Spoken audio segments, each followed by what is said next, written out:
Hello, welcome to our Intentional Travelers Monthly Chat. We're happy that you're here. Today we will be sharing some tips and travel hacks, lessons learned from a trip to Haiti, why you should go to Hoi An, Vietnam, and answering a reader question about choosing destinations for long-term stays. We really would love your feedback. Please help us shape our future chats like this by filling out our survey with your constructive suggestions and preferences so that we can make sure these kinds of things are helpful and interesting to you. Yeah, in case we haven't met yet, we are Jed and Michelle. We got married in 2008. We volunteered together in the Peace Corps in 2012 and 2014 through 2014. And then in order to be able to live abroad in new places, we started working online and became digital nomads. We travel slowly and together have been to 5 continents, a few dozen countries. In the summer, you'll find us in Oregon. Some places we go back to often are Hawaii to see Jed's family, Vietnam, Ecuador, and Tuscany. Just a small little sampling of our favorite places. Among others. Yeah. Up next, we're going to uncover important lessons learned from one of our trips, and then we'll highlight one of our favorite destinations and why you might want to check it out for yourself. Yeah, so I thought we could look back at our trips somewhat in chronological order. So let's start with one of the earliest that we did together, our trip to Haiti. This was in 2009. We traveled with an organization called Haiti Foundation of Hope. This was about 1 year after we got married, and 1 year before the big earthquake. Yeah, I mean, this is my first big trip abroad. Wow. Welcome to Port-au-Prince, Haiti. And this was a vision trip, which was different for us, right? Yeah, a lot of people are familiar with service, volunteer trips, or mission trips that you might be seeing going to Haiti. So the difference of a vision trip is that we were primarily there to learn, experience, and just kind of understand the situation, and to help us understand and become advocates for the communities there and the ways that our policies in the United States affect Haiti. So that's something that we can pay attention to for the rest of our lives because we know what it looks like and how it affects people. We did help out a little bit with the clinic, but our main role was to hear from the local leaders there. We were led by people with extensive experience, like decades, going to Haiti and especially to this community, and then host country locals. So that was a really neat way to see in real life an example of an organization that I feel like is doing a good job of empowering people and making sure that the community is really listened to and uplifted, and it's not just, people from North America coming to save. But I think it's very valuable to just be like students, to just go in with open minds and to listen and to learn. And so I think that was a really good first experience for me because it was just something totally different. I mean, I remember when we landed landed in Haiti. It reminds me of home a little bit. Kind of Hawaii-ish, but a lot more people. I don't know if you got to see the craziness that was the bags and everybody out there. That was unbelievable. I just remember so many things that were just different, and it was just good for me to be like, it's not good or bad. It was just different. It was just like my mind was like opened. Just learning from them about what we should know about Haiti and like hearing their side of it versus like from the media. That was just a really amazing first experience for me. All right, so this month's destination highlight is Hoi An, Vietnam. So we will be going back to Hoi An for 5th or 6th time, I can't even remember. It's one of our favorite places to stay long term. We'll be there January through early April 2024 and inviting other people to come join us. So we thought that would be a good one to highlight. So Jed, what are 5 reasons that someone might want to visit?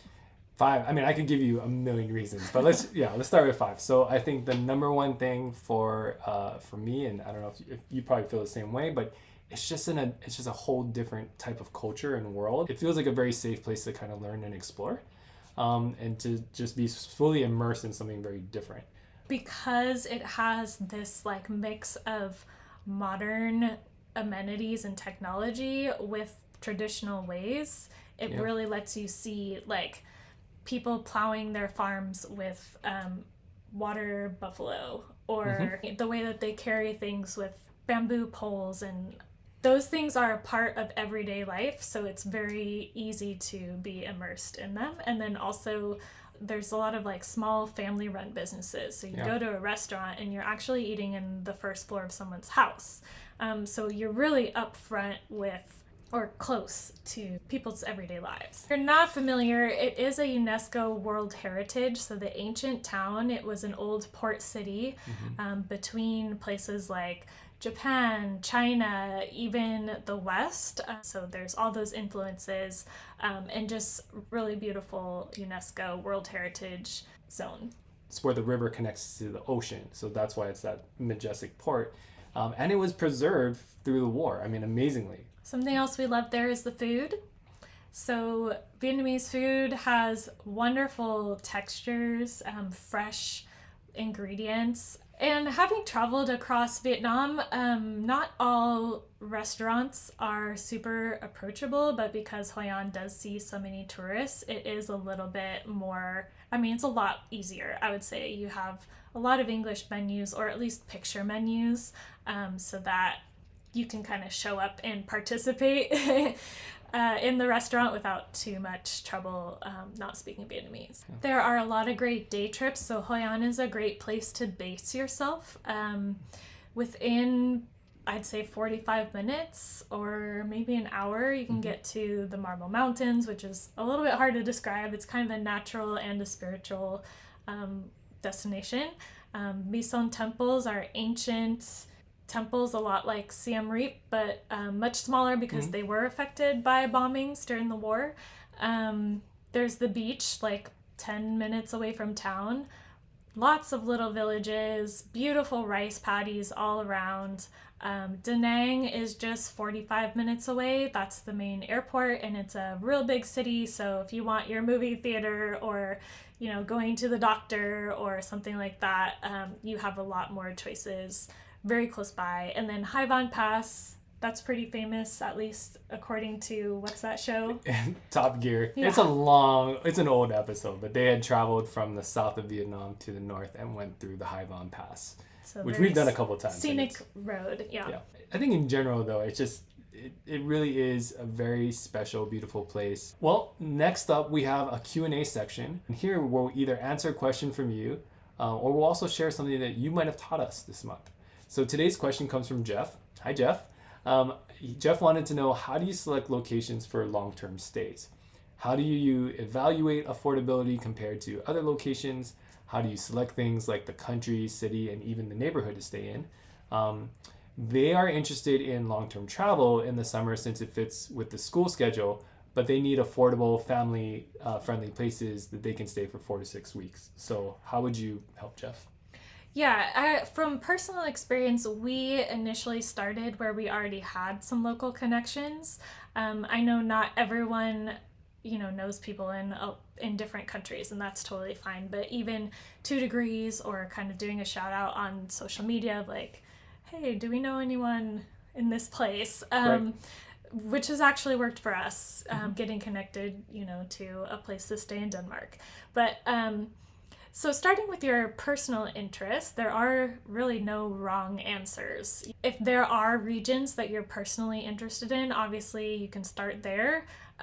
Another thing that we have talked about is like find someone with a similar travel style as you, because just because a lot of people love a particular destination doesn't mean it's going to fit with your own values and your travel style. So make sure that you're getting advice from people who like the same things or kind of have the same, pace of their travel or that kind of thing.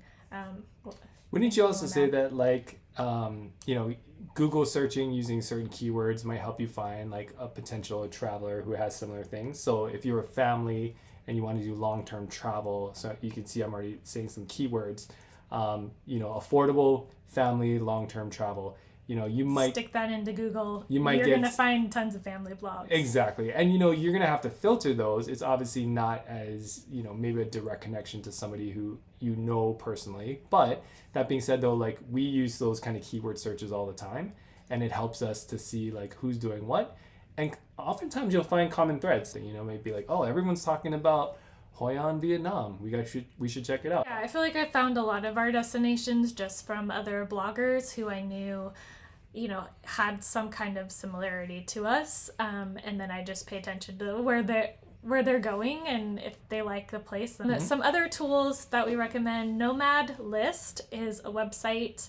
I believe you might have to subscribe to see all the information, but you can see a lot in terms of, it kind of gives scores for cost, weather, safety, and different aspects of safety, like, is it LGBTQ friendly? Is it family friendly? Mm-hmm. Crime rates, they kind of break that down. They give you like a monthly cost of living on average. Another resource for comparing cost of living from one city directly to another is called Numbeo, like number with an O instead of an R at the end. People are like reporting on like coffee costs this much in my town and carrots cost this much, so you can kind of see those things side by side if you want to compare to maybe your hometown and you're just making sure that it's not going to be more expensive, or comparing two different places. Since you are traveling in the summer, and we know a lot of families are probably in the same boat, definitely obviously consider weather and the fact that it is peak season in some places, so there might be crowds or even higher pricing. So in that case, actually, you might want to look in the Southern Hemisphere where it's winter. If you don't want to like pack your parkas, then look at places that are kind of eternal springs, like Ecuador. It has good weather pretty much year round, or at least it doesn't get too cold and ugly, and it is also going to be more affordable. If you can go to like Slovenia versus Italy, like I've heard amazing things about Slovenia, or even Croatia. Like we loved Croatia, and Croatia may be more off the beaten path than Italy. You could probably get some similar experiences. I mean, I love the food in Croatia, and it reminded me of Italy. Well, now you say Croatia, I mean, in some Dubrovnik in the summer is going to be ridiculously crowded. Sure. But there are smaller towns throughout Croatia that people haven't heard of, like Šibenik. I would love to live there. That's true. Yeah, one more just point of reference, we have a post called How to Choose Your Next Digital Nomad Destination. And that really applies to workations, but also long-term travel. So that's kind of breaking down the steps of how we look at where we're going to stay, when we book, what thing that we book first, how we look for discounts and those kind of things. So you don't suggest that people just like close their eyes and just like do this? If you have money, you can do that. Yeah, Jeff, please try that one day. Just go like this on a map, and But yeah, hope that helps answers your question. And Jeff and family, if you guys end up finding a place, we'd love to hear about it. So yeah. All right, thank you so much for tuning in to this little chat. Again, it's one of our very first ones, so please be sure to fill out our survey while it's available. We want to make these more valuable for you each month, so let us know what you would like to hear of more or less, or any other suggestions you have. Thanks. All right, take care.